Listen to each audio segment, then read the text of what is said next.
Daude, so I want to bring it back to a time, 1992. What's significant about 1992 for you?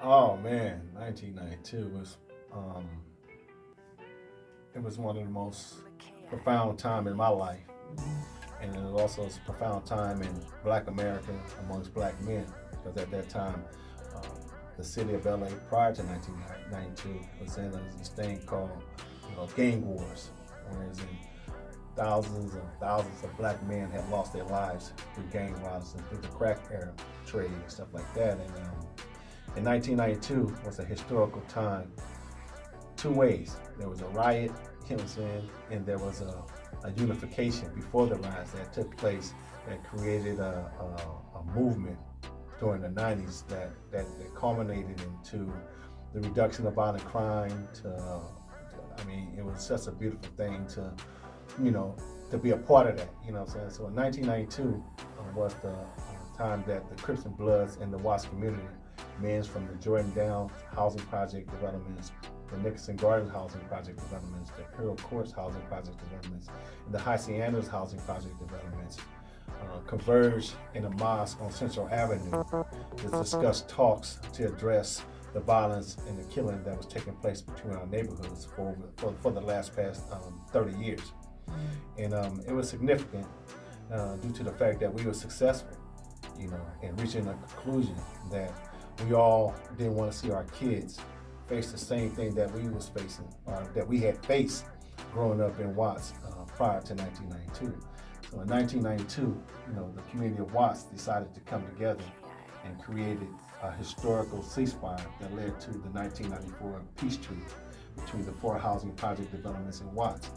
And I was a part of that, to the point whereas in developing documentation, helping organizing the meetings, and like I say, it was a beautiful, beautiful thing being able to not be segregated. Because we come up as Black folks as being segregated in America, period, due to our race and color.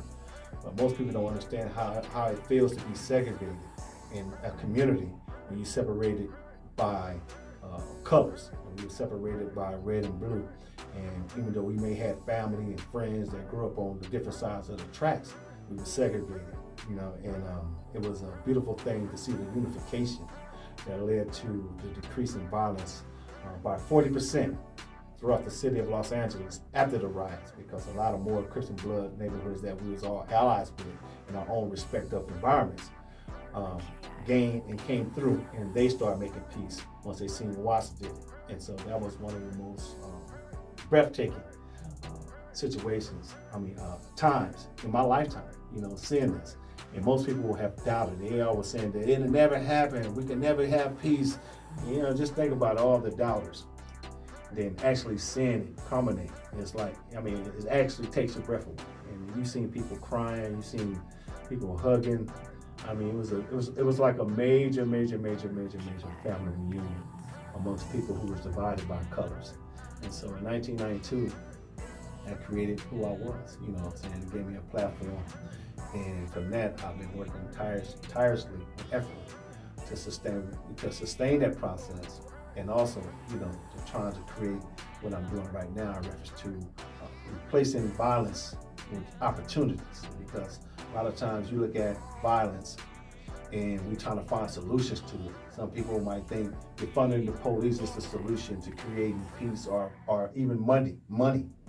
But it's not those two things. Those are just symptomatic things, that temporarily addresses, the void that allow people to continue, to kill one another.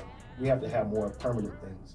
And that's what I've been working on for the past 30 years, to find things that's permanent to keep us together, to keep the black males and people who's engaged in conflict, that evolving to permanent peace and permanent unification, so that we can be able to save multiple generations of young men and women in these disadvantaged communities, not just in LA, but throughout the country.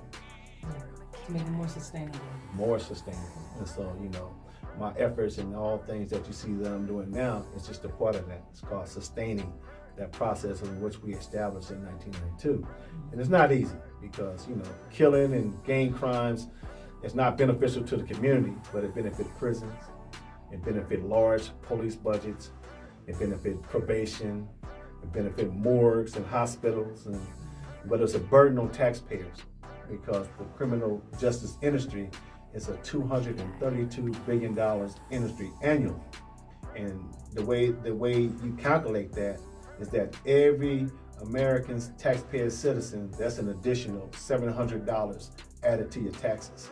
And so what we did was, took a burden off the taxpayers by